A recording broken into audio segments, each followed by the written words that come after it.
இயக்குகிறோம். கிட்டத்தட்ட 10,000 பேருந்துகள் அப்படி ஓடிக்கொண்டிருக்கிறது தமிழ்நாட்டில். அது தேவை, அவசியம்.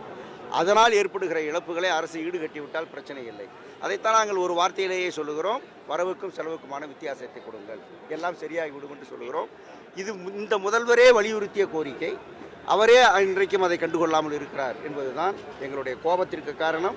இதற்கான பதிலை நாங்கள் விரைவில் சொல்லுவோம். வேறு பார்ப்போம். பட்ஜெட்டை முடக்குதா அரசு? நம்மள நிதியை கொடுக்காமையும் தொழிலாளர்களை வஞ்சித்தோம் அப்படி பார்க்குதா விளைவு அது. அரசு நிதியை கொடுக்காமல் மற்றது பண்ணுவதால் அதனுடைய விளைவு சேவைத்துறை முடங்குவதாகவும் பொதுத்துறை அழிக்கப்படுவதாகவும் தான் ஆகும். அந்த விளைவு வரக்கூடாது, அதற்கு அரசு காரணமாக இருக்கக்கூடாது என்பதுதான் எங்களுடைய கோரிக்கை. பொதுத்துறை இல்லாமல் போனால் சமூக நீதி என்பதை நீங்கள் தமிழ்நாட்டில் பேசுவதற்கு இடம் இருக்காது. எந்த பிற்பட்டவனுக்கு அல்லது மிகவும் பிற்பட்டவர்களுக்கு எங்கே வேலை கிடைக்கப் போகிறது? ஆகவே இந்த பொதுத்துறை எல்லா வகையிலும் அவசியம். மக்களுக்கு அவசியம், சமூக நீதிக்கு அவசியம், எல்லாவற்றுக்கும் அவசியம் என்பதுதான் முக்கியம்.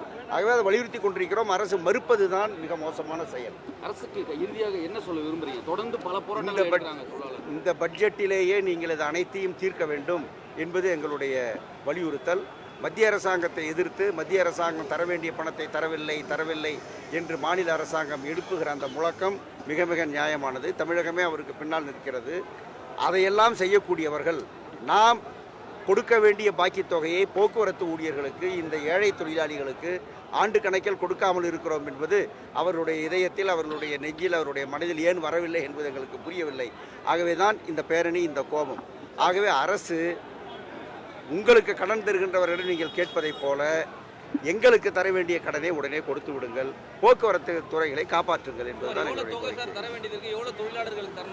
கிட்டத்தட்ட 50,000 கோடி ரூபாய் எங்களுக்கு அவர்கள் தரணுங்க.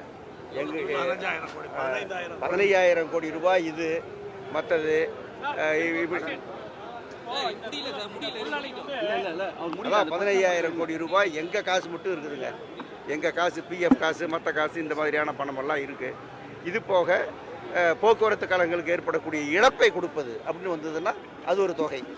இது ஓய்வு பெற்றவர்களுக்கு கொடுக்க வேண்டியது. இப்படி எல்லாம் சேர்த்திங்கனாக்கா பெருந்தொகை. அது ஒன்றும் அரசாங்கத்திற்கு அது சின்ன தொகை, 1 பைசா 2 பைசா மாதிரி. நன்றி.